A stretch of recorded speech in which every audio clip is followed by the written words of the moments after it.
त्रिभुज के प्रकार कोण के आधार पे और भुजा के आधार पे। कोण के आधार पे जो हमारे त्रिभुज होते हैं वो तीर बोलते हैं, ठीक है। त्रिभुज को इंग्लिश में ट्रायंगल बोलते हैं। पहला जो होती है वो होती है न्यून कोण त्रिभुज, न्यून कोण त्रिभुज, ठीक है। इसको इंग्लिश में बोलते हैं acute angle triangle, acute angle triangle. जिस त्रिभुज के तीनों कोण 90 डिग्री से कम होती है उसे हम एक्यूट एंगल ट्रायंगल कहते हैं। ये 60, ये 60, ये 60, ए बी सी, यहाँ पे तीनों कोण 60-90 डिग्री से कम है। दूसरा होती है हमारी समकोण त्रिभुज, समकोण त्रिभुज। इसको इंग्लिश में हम कहते हैं right angle triangle, right angle triangle, ठीक है। राइट एंगल ट्रायंगल उसे कहते हैं जिस त्रिभुज की एक कोण 90 डिग्री की होती है।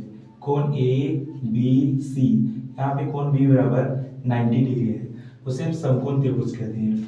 तीसरा होती है हमारी अधिक कोण त्रिभुज, अधिक कोण त्रिभुज, जिसको इंग्लिश में ऑब्ट्यूज एंगल ट्रायंगल कहते हैं, ऑब्ट्यूज एंगल ट्रायंगल, ठीक है। जिस त्रिभुज की एक कोण 90 डिग्री से बड़ी होती है उसे हम अधिक कोण त्रिभुज कहते हैं। यहाँ पे कोण बी बराबर 120 डिग्री है, ठीक है। अब हम लोग देखते हैं भुजा के आधार पे। तो भुजा के आधार पर भी त्रिभुज तीन होती है। पहला त्रिभुज होती है समबाहु त्रिभुज, समबाहु त्रिभुज। इसको इंग्लिश में कहते हैं equilateral triangle, you Q U I L A T E R A L, equilateral, T से ट्रायंगल, ठीक है। जिस त्रिभुज की तीनों भुजाएं आपस में बराबर होती है उसे हम इक्विलैटरल ट्रायंगल कहते हैं, ठीक है। और जिस त्रिभुज के जितनी भुजाएं बराबर होगी उतना ही कोण बराबर होती है, ठीक है। समद्विबाहु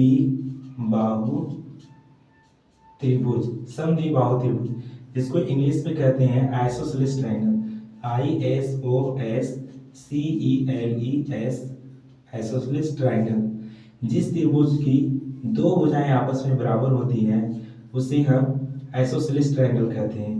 यहाँ पर ए बी बराबर है ए सी, तो जितना कोण बी का मान होगा उतना ही कोण सी का मान होगा, ठीक है।